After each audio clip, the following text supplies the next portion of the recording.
সালাম আলাইকুম বাচ্চু ভাই, কি অবস্থা? ভালো আছেন? সালাম। কি বানাইতেছেন? নতুন রেসিপি নাকি? আমরা কি করবো বাবার তাই ভাই কোন রকম খাওয়ানো হয়েছে কথা। এটা কি? দেশের খাবার তো ভাই মনে থাকে না, তো এই জন্য চিন্তা করলাম কি বাদাম আনছি, বাদাম দিয়ে করতাম। বাদাম নাই ভিতরে অল্প করে, জানলে তো আরো আনতাম। না, আমি দেখতেছি তো এগুলো নতুন রেসিপি। ও বাবা, এটা কি কালা কালা দেয়া যা কালা কালা শুকনা মরিচ বাজছেন না? ও, তারপরে এই যে বাদাম নিয়েছি। এগুলো কি বাদাম? বাদাম কয় প্যাকেট দিছেন? পেঁয়াজ দিয়েছি একটা, 5 প্যাকেট দিয়েছি। 5 প্যাকেট দিয়ে মানে মিছা কথার মতো নাকি 5 প্যাকেট দিয়েছি যে অল্প অল্প করে আইছি। কাঁচামরিচ দিবেন না? না না, কাঁচামরিচ দিব না, এগুলি দেওয়া মানে দেখি কিরম স্বাদ হয়। দেশ তো মহিলারা কেমন বানাইছে এটা আর জানি না। ও, আপনি যে মানে আমার ইয়ের মতে মানে খাইছি যে এই টেস্টে আছে জিবা, এইটা তো আর কইতে পারি না। এখন নিজেরা সেচা মেচা বানামু। আমরা তো যন্ত্রপাতিও নাই, গাইলে একটা পাইছি, এটা যন্ত্র নাই। আর একটা বেলুন বেলুন কাটটা বানাই লইছি কোন রকম, মানে এটা দিয়ে খালি চাচা দিন। না, আমি যে ফার্স্ট দেখতেছি নতুন রেসিপি, এটা রেসিপির নাম কি দিছেন?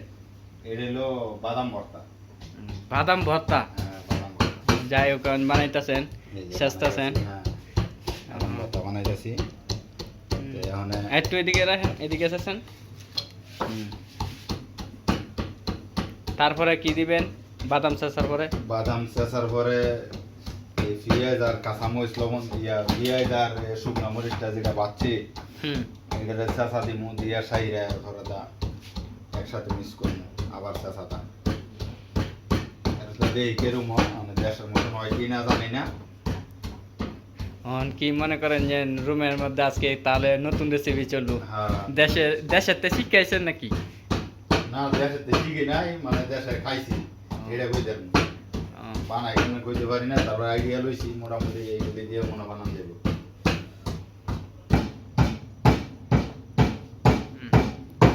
মোটামুটি ফিনিশ হয়ে গেছে, একদম চাউলের ফাঁকি লাগানো হয়ে গেছে, গোড়া হয়ে গেছে।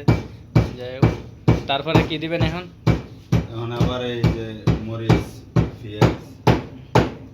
3টা মরিচ কি দেওয়া লাগে নাকি, না আরো বেশি দেওয়া যায়? না, এটা আমরা মোটামুটি জাল কেরম খামো হিসাব করে একটা আন্দাজ লাগাইছি। বাকিটা তো খাইলে কইতাম জাল কেমন হইতেছে। না, আরো ফিনিশ করতে হয় নাকি? আরো ফিনিশিং ফিনিশিং বাস করলাম বাস।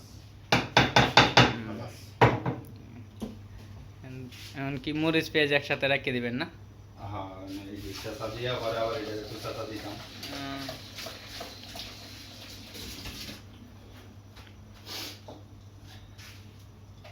প্রবাস জীবনে এটাই কষ্ট, নিজে সবকিছু রান্না বান্না করে খাইতে হয়।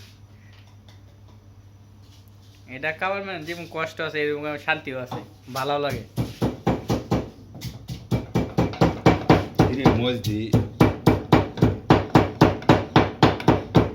মরিচ তো পাউডার হয়ে গেছে, বরাবর বাড়ি গেছে।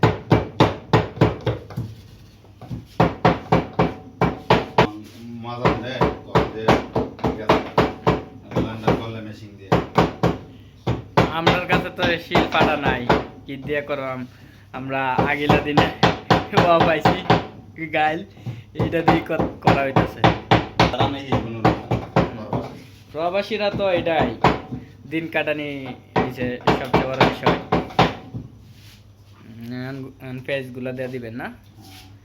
তার লবণ দিছেন? না, দিমু লবণ।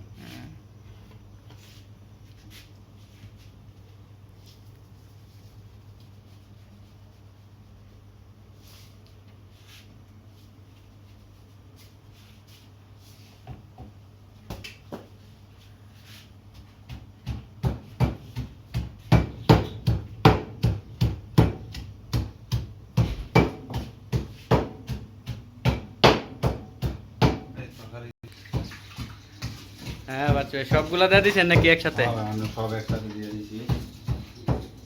আর ফরিদ ভাই অলরেডি খাওয়া লাগিয়া মানে রেডি হয়ে যেতেছে। এটাই প্রবাসী জীবন।